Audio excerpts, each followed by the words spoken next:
Shalom, Elder Boys here. Well, it's been a very cool and very warm past couple of days in terms of the weather.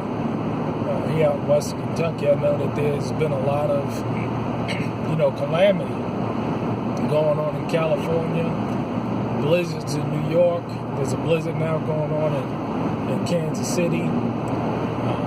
There's just a lot going on out there. And I just thank the Father that, be in such an environment where, none of that stuff is really taking place. I mean, we do get tornadoes out here, but we haven't seen tornadoes in a while. Past 2 years, we haven't seen tornadoes, but they do take place out here. But, the reason why I want to make this video is I had someone ask me the question, why are you so against the government and anything that the government says, or the information that they put out? And why are you just so diametrically opposed to the whole concept, the structure, the agencies? Don't they do good? So forth and so on. That was just the gist of it. And anybody who knows me knows that, I am diametrically opposed to this system of government, this system of healthcare, this system of the political system.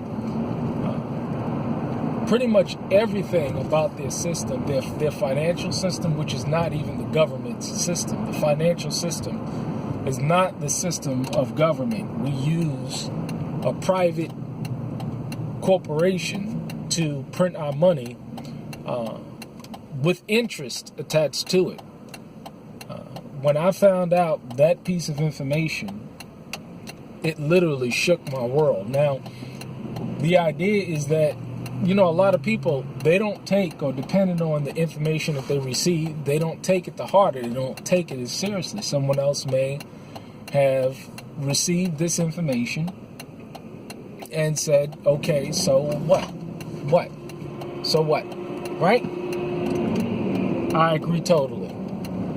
Everybody takes a piece of information and they do with it what they may. But when I found out that they printed money out of thin air and charged interest to it, I was devastated. I took it personally offensive because, all my life, from 18 on, I've always had my own place. I was pretty much self-sufficient at 18 from the perspective of, paying my own rent, working a job, putting myself through school, debt-free.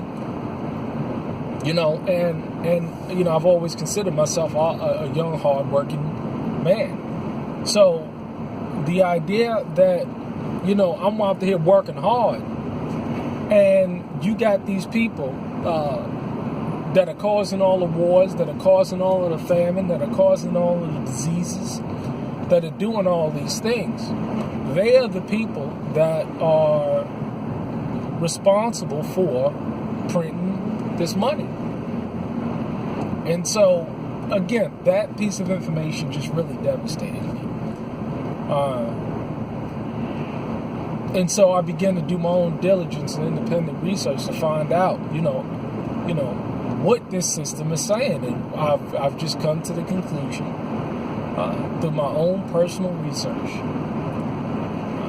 that these people are liars. And why would I want to believe anything that a known liar, a known treaty breaker, a known killer of its own citizens, a known starter of foreign wars, killing innocent women and children, known historically for doing these things, why would I, in turn, want to believe anything or have faith in anything that these people have to say? It makes basic common sense to me to come to this conclusion. And so, personally, this is why I do not believe a thing that these people have to say. Because, again, they are known liars. They lie about everything. And so, I don't understand why people have so much faith in the Democrats or the Republicans or Bush or Clinton or Obama or Trump. I just don't get it. I fail to understand, why people fall, especially in the truth movement, fall for these ruses, falls for these shenanigans. These people are known liars. Cryptocurrencies. This market of beast system, I mean, this is the way they're going. And so many people, in the truth movement, the so-called truth movement, have opted to support so many of these new lies, these right-left paradigm processes. I just don't get it. These people are liars. Trump is not going to make America great again. And anybody who thought in their minds that this Wilbur Ross, Rothschild, in debt to these people, bailed him out. They own him.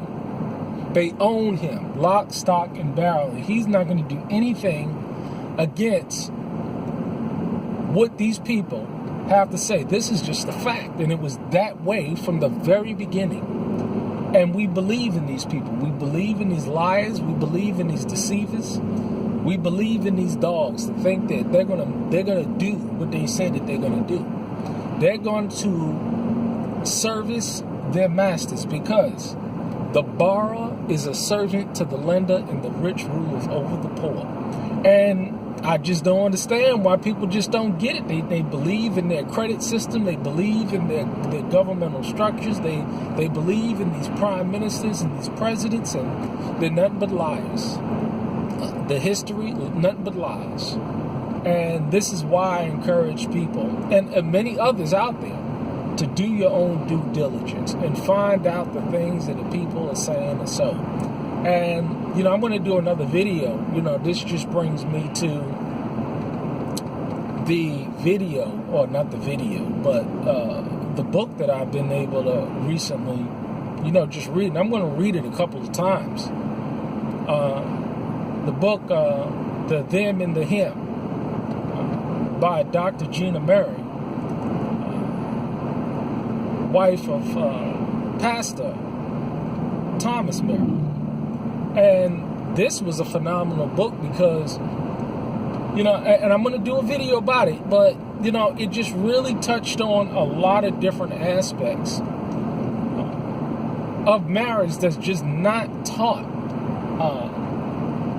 in these churches, and even in these Israelite assemblies. And I see the reason why is that if someone does not have the kind of experience that this book is bringing forward about biblical Hebrew marriage, if you don't have the experience, the life experience, I'm talking about 20, 30 years of 40 years of practice, generationally practicing biblical marriage, how can you teach it yourself? So this is why we lack such rich knowledge and information. But when it comes to the structure, but again, that's going to be another video. I mean, it was a beautiful book. And it talks about, this satanic thought process that has infected our minds. So, we cannot take what these people are saying. None of it is so. We got to test, prove, and try